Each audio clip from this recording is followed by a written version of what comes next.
Pues estamos de nuevo con ustedes, queridos oyentes, en el monográfico de la Pica en Flandes, que bueno, va a tener un tema que está a la máxima actualidad, máxima controversia, como es pues el vecino del sur, Marruecos, y también con lo que estamos viendo que está pasando en Ceuta. Así que es desde luego un monográfico que viene muy, muy al día y ojalá que todos los españoles tomen conciencia del peligro que vivimos allí. Y desde la Pica en Flandes queremos enviar un saludo fraternal a todos los españoles de Ceuta. Y decirles que estamos con ellos en estos momentos de tribulación y que, bueno, en fin, que el pueblo está con ellos, tenemos este gobierno que tenemos, es un gobierno infame, este sistema político que tenemos, que es un sistema totalmente fallido y desestabilizador, pero que desde luego que el pueblo español está con nuestros hermanos de Ceuta, ciudad españolísima del norte de África y que queremos darle todo el cariño y nuestro apoyo en todos los sentidos. Así que, ya antes de ceder la palabra, pues también tener un recuerdo emotivo hacia la sargento de artillería Bravo, fallecida esta semana en unas maniobras en acto de servicio.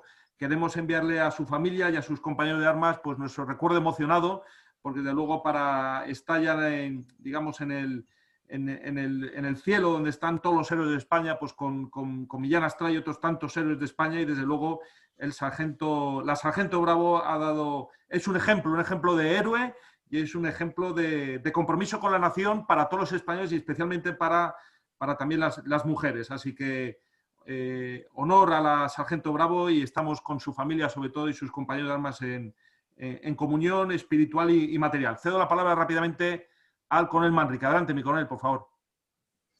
Buenas tardes. Quiero empezar un poco pidiendo perdón a los oyentes también, porque a veces nos centramos mucho en temas más o menos concretos y dejamos otro en el tintero. A mí me hubiera gustado, seguramente a ustedes oyentes también, que les habláramos de las maniobras de hace muy poco tiempo rusas en Ucrania, en las que movilizaron ante la amenaza de la OTAN, en la cual estamos inmersos, de apoyar las agresiones ucranianas, movilizaron las unidades que están dependientes de los dos cuarteles generales de ejército que tienen desplegados allí. Entonces lo que hicieron fueron mover del orden de 6 brigadas, alguna división, completar el despliegue, que se dice pronto. Además son brigadas que no son como las nuestras, mucho más, son prácticamente divisiones en pequeño. Incluso llevaron desde el Mar Caspio, por canales interiores, 15 barcos al Mar Negro. Cosas que debemos tener en cuenta al analizar nuestra situación, que el mundo está convulso y que se juegan muchas cosas y que en algunas de ellas directamente estamos implicados. Tenemos en el Mar Negro barcos españoles, tenemos en Rumanía y en aviones y en Lituania. Estamos muy metidos y posiblemente en un bando, en un bando que es el de la OTAN, que está llevando una política agresiva y que no nos defiende en Ceuta y Melilla, como decía antes, de lo cual vamos a hablar. También quería decir que esa OTAN, personalizada por Estados Unidos, tiene una situación interna importante. Hace nada podríamos haber hablado, o quizá hablemos, de una carta de generales y almirantes americanos que se quejaban hasta del pucherazo, que según ellos, y según vemos desde aquí, que tenemos cierta experiencia, del voto por correo y de la izquierda. Es decir, esa izquierda, que puede perder alguna batalla, como en Madrid, está dominando el mundo. Esa izquierda, que es una izquierda de salón, es una izquierda enmascarada, es un instrumento, lo ha sido siempre, de ese mundialismo que ha dominado y domina el mundo. No hay que perderlo de vista, creo. También me hubiera gustado comentar la pandemia que sufrimos, lo que está pasando con las vacunas, el efecto, la sincronización entre las vacunas y las nuevas olas, como en la India y en otras naciones. Bueno, pues en ese contexto vamos a hablar con lo que nos aprieta todos los días, y al decir todos los días es ayer, por ejemplo, en Ceuta una invasión a la carrera por la playa, algunos han nado, de 5.000. Bueno, pues habrá negros subsaharianos, pero la mayoría son marroquíes. Marroquíes a los cuales el reino alauita, ese al que regalamos todoterrenos y gafas de visión nocturna y miles de ayudas para controlar las fronteras, pues nos suelta en Canarias.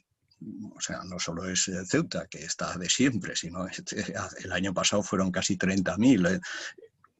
Es una invasión consentida, impulsada, lo mismo que está impulsado el flujo de la droga y lo mismo, bueno, pues a ese vecino que nos invade día sí, día no, que nos amenaza con retirarle, bueno, a nosotros, con más motivo, porque nos tiene tomada la medida, pero también a Alemania, prácticamente ha roto relaciones con Alemania, que ha roto la tregua de 16 años que tenía con la República Árabe Saharaui por la zona de la Huera, por el sur del Sáhara, al ocupar una zona que no es suya, que era de la República. Ese es el vecino que tenemos, ese es el vecino que apoya a Estados Unidos, que hace unas semanas ha hecho unas maniobras navales conjuntas, la sexta flota que iba al Índico, a Irán, o no se sabe dónde, junto con la marroquí, incluso invadiendo nuestro espacio aéreo y nuestras aguas y sin comunicárnoslo. Ese es el contexto que quiero poner para analizar cómo se ha llegado a esta situación que yo creo sinceramente que es de inferioridad militar y por supuesto política. ¿Por qué digo política? Retrayéndome un poco a los fenicios que decían, un poco a los orígenes. España desde, pongamos, 1492, que surge como Estado moderno, también es objeto de grandes ataques por parte de naciones cristianas y por parte del poder otomano, por múltiples enemigos. Seguramente todos movidos por ese mismo mundialismo que entonces también existía. Y desde 1492 hasta 1898 todo han sido ataques, la mayoría de las veces de mano sajona, otras veces de nuestro aliado francés, siempre por reinos cristianos, muchas veces vestidos de aliados nuestros.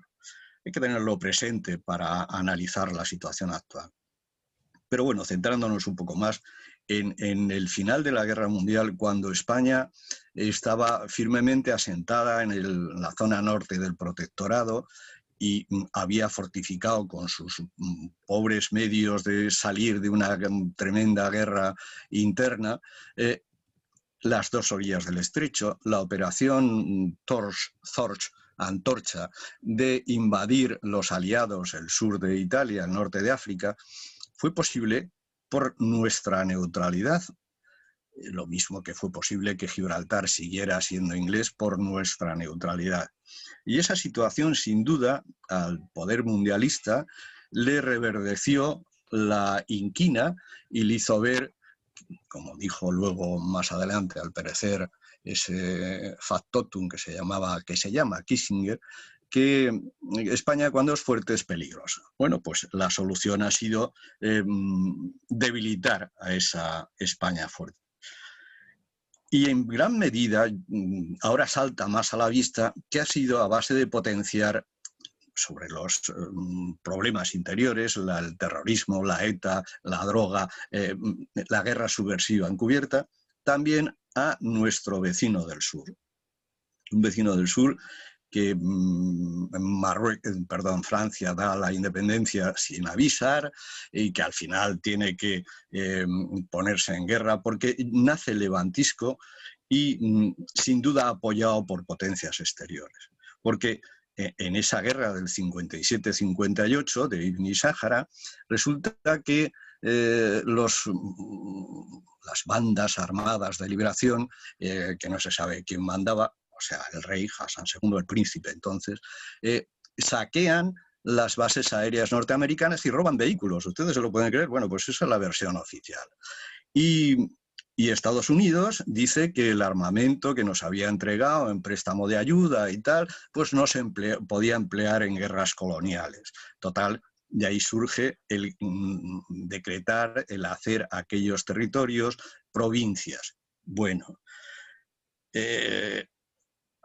mientras estamos todavía nuestro ejército en el RIF replegándose, prácticamente en aquellos años ese Marruecos recién nacido se dedica a masacrar a la población del Rif, que no son árabes, que son los autóctonos, que si dicen que si son como los vascos, que su idioma, que su ADN, que bueno, incluso con napalm.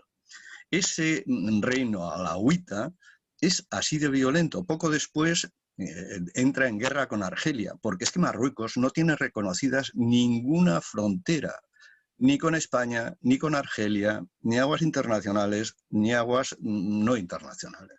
Ese es.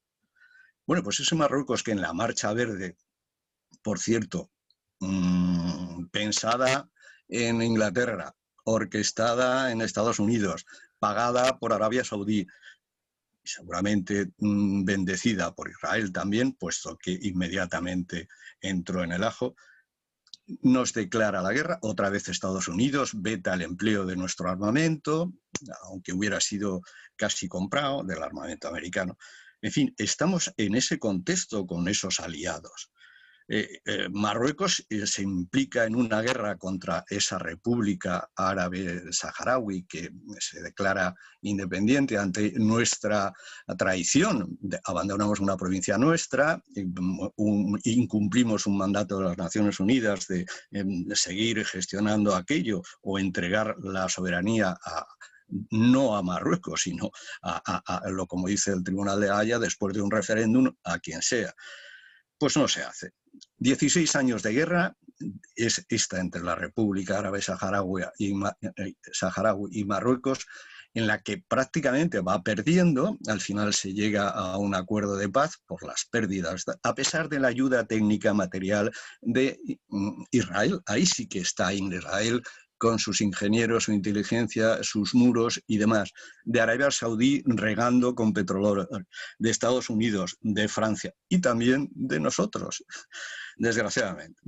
Y este Marruecos que hace el año pasado, finales, ocupó la porción próxima a Mauritania de La Guaira para unir el enlace terrestre, que está en guerra con la República Árabe Saharaui. Ese es el Marruecos.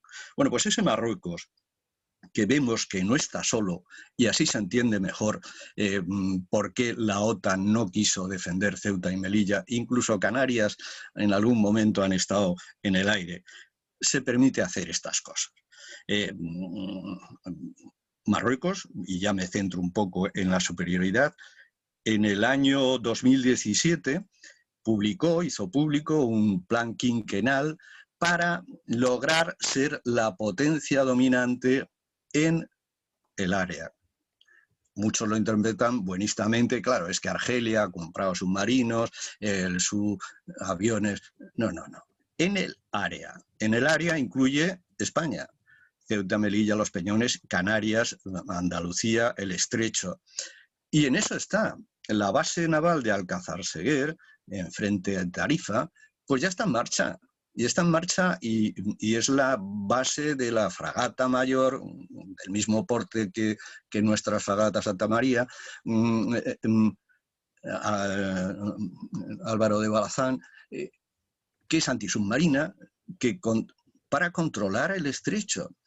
Y nosotros a la vez nos estamos retirando en el plan estratégico conjunto, en nuestras directivas, de conseguir el control del estrecho.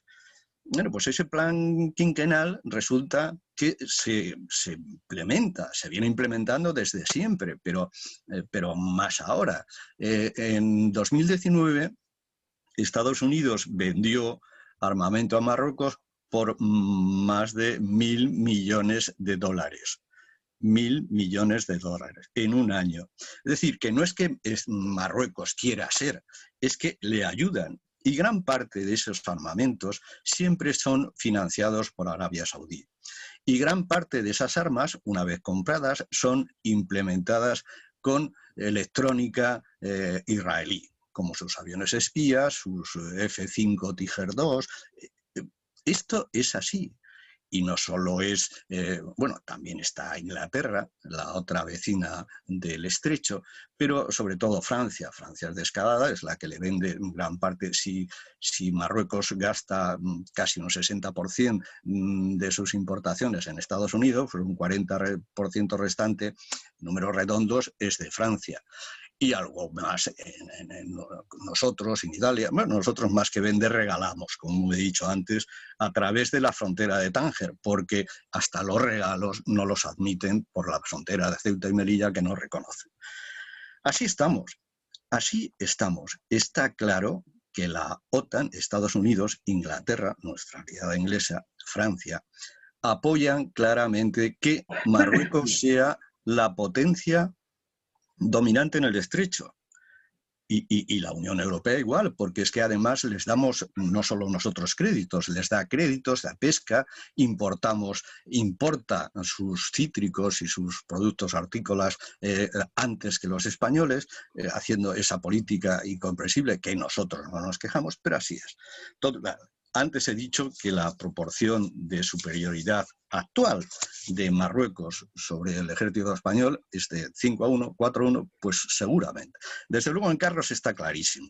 Tiene 700 carros modernos del orden de 400 Abrams actualizados, iguales que nuestros Leopard, 400 ellos, 200 Leopard nosotros, pero además tienen 150 carros chinos modernos, otros 150 T-72 ucranianos modernos, bielorrusos, perdón, más 400 M60, algunos de los cuales les regalamos nosotros también, y actualizados. Es decir, que están en la proporción, no sé, de 6-1. Bueno. En artillería de campaña, igual, solo obuses autopropulsados M109, de los cuales nosotros tenemos del orden de 100, ellos tienen 340, pero 40 más son del MSTA 155 autopropulsado ruso automático, otros 40 del César autopropulsado sobre ruedas, otros 90 del F3 francés, todos de 155. Es decir, que están en 5-1. En artillería remolcada estamos más o menos igual, pero en cohetes pues tienen 3 grupos de BM-21, otros 2-3 grupos de chinos de alcance 300 kilómetros, otros 3 de 400 kilómetros. Nosotros no tenemos ninguno. En artillería antiaérea igual, tienen casi los mismos Hawk que los Patriots, que también les va a vender Estados Unidos, pero además tienen misiles de gran alcance franceses, Mica, el HQ-9 chino, que es prácticamente el S-300 ruso, no tenemos nada parecido, y otro menor, el Dragón 50. En fin, y los mismos 35-90 que nosotros, pero ellos con misiles, que nosotros en la Speed lo hemos dado de baja. Todo es así. En vehículos de combate lo mismo. Y tiene una industria que lo moderniza. En cazas están con los F-16, casi 50 F-16 van a tener en nada, actualizados con aviónica israelí y demás. Aviones sin piloto, armados, como el que ha matado al jefe del ejército Polisario, vendidos por Turquía, por cierto.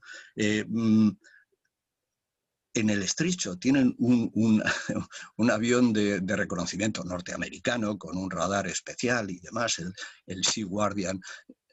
En fin, nos dominan ampliamente. Es verdad que en Marina están ligeramente menor, pero bueno, hay que tener en cuenta que el ejército marroquí es de unos 300.000 hombres frente a nuestros 70.000, que estos hombres obedecen a su papa, la mayoría son religiosos, son austeros, el marroquí obedece a su no está tan podrida su juventud como la nuestra, tienen voluntad de vencer, piensan que además irán al cielo y estas cosas, al paraíso de Alá, y están próximos el día que quieran pasar la frontera de Ceuta, Melilla, de Perejil, de Canarias, como lo están haciendo, 5.000 en un día a la carrera en Ceuta, 30.000 en unos meses, lo van a hacer porque ni hay voluntad de vencer, ni tenemos los medios para hacerlo. A lo mejor algún turista sueco se defiende en Canarias con una escopeta, pero dudo yo que nosotros hagamos lo mismo.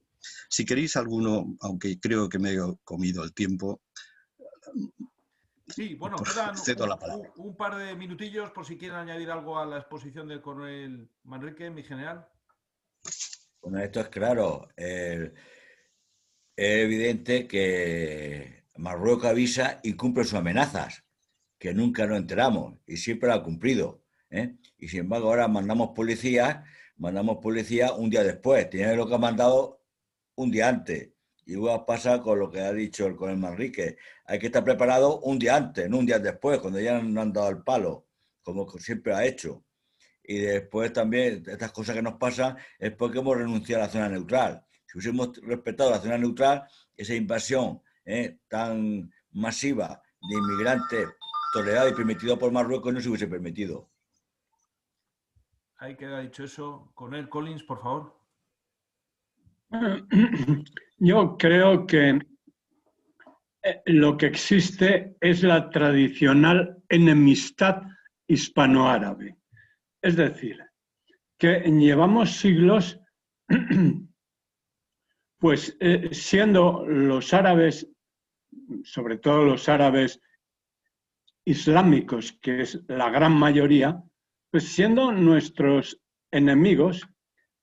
En la época de Franco se acuñó la frase de aquella de la tradicional amistad hispanoárabe. Bien, era una cosa oportunista porque trataba de aprovechar que habían salido de ser colonias de Inglaterra y de Francia los países árabes, tenían cierta animadversión por Inglaterra y por Francia, y entonces España se hizo pues amigo de ellos, la tradicional amistad, etcétera, etcétera. Eso hizo que nos vendieran petróleo muy barato, de tal forma que cuando yo era joven la gasolina del coche pues era un gasto mínimo, porque estaba baratísima la gasolina, o sea que estuvo bien. Pero a lo largo de la historia han sido nuestros enemigos. Sigue, es una constante histórica y entonces Marruecos es un vecino incómodo. Muy incómodo porque da la casualidad de que dentro de los árabes y de los islámicos en general, pues es de los más moderados y está aliado con los Estados Unidos. Es clave para los Estados Unidos porque tiene costa al Atlántico y tiene la ribera sur del estrecho de Gibraltar. Y además tiene un rey, pues, bueno, totalmente aliado con los Estados Unidos. Eso es muy peligroso porque los Estados Unidos son especialistas en fortalecer a los que luego van a ser sus peores enemigos, como les pasó con Osama Bin Laden, como les pasó con los japoneses, como les pasó con los rusos, les ha pasado siempre. Y bueno, por otra parte, no podemos ser enemigos de Marruecos aquí, bueno, enemigos teóricos, intereses contrapuestos, y ser amigos de los palestinos, que son más de lo mismo. Eso es un contrasentido. Es decir, en Palestina, los que están defendiendo a Occidente son los judíos. Los palestinos y Hamás forman parte de ese mundo árabe del que es tradicionalmente enemigo nuestro. Bueno, esto es lo que quería apuntar. Muchas gracias, mi coronel. Don Fernando Plantón, ¿quiere añadir algo, por favor? Pues que es muy preocupante lo que ha pasado ayer, que estamos realmente viviendo una invasión, pero una invasión que se está viviendo en toda Europa, con estas emigraciones masivas, y que como no se integran ni se adaptan, acaban creando problemas, como ya hemos visto, digamos, en Francia y con todos los temas de las cartas de los militares, que espero que a esto les devuelva no en caliente, sino en el horno y ardiendo, cuanto antes a Marruecos. No creo que al final lo hagan, porque seguiremos haciendo el tonto, y el único consuelo que me queda es que la mitad de estos, cuando llegan a la península, se suelen ir hacia Francia y acabarán agravando el problema allí, y solo cuando Francia reaccione pues empezaremos a tener reacción en Europa. Pues ahí queda dicho eso. La verdad es que parece mentira en el centenario del desastre anual que tengamos que vivir esta situación. La verdad es que es una coincidencia verdaderamente amarga, ¿no? Y también hay que recordar la retirada de la estatua al comandante Franco, que es el que salvó a Melilla, ¿no? De alguna forma, como premia esta casta política a esos héroes, ¿no? Ahora más que nunca había que reivindicar a esas figuras que llevaron paz y estabilidad a la zona del Rif, ¿no? Pero bueno, es lo que nos ha tocado vivir, son épocas duras, pero bueno, desde luego reiteramos que más allá de la opinión de cada uno, nuestra solidaridad hacia el pueblo de Ceuta, que en este momento lo debe estar pasando terriblemente mal cuando ven a esa, pues en fin, a esa invasión por sus calles. El coronel Manrique quiere ya terminar la intervención. 3 palabras. Hay que verlo, yo creo, con 3 palabras. Mundialismo, Pacto de Marrakech y Plan Kalergi. En eso se circunscribe. Los mahometanos suníes de Marruecos, alawitas, son en gran medida una herramienta de ese mundialismo, nada más. Ay, pues muy bien, muchísimas gracias y espero que pronto llegue nuestro voz, nuestro aliento a esos españoles de Ceuta para que sepan que estamos con ellos y que desde luego vamos a manifestarlo allí siempre donde estemos y que estamos con ellos. Porque no hay otro camino que defender la integridad de España y defender a los españoles, que es lo que desgraciadamente este gobierno, como bien ha dicho el general Fontella, tenía que haber hecho con la debida antelación. No sé para qué tenemos un CNI y miles de espías si no somos capaces de anticipar esta invasión. Es verdaderamente un fracaso total del Estado y de los servicios de información y espero que esto sirva para que cesen los responsables y que estén allí personas que realmente sean patriotas y que se anticipen a estas cuestiones. Muchísimas gracias a todos y muy buenas tardes.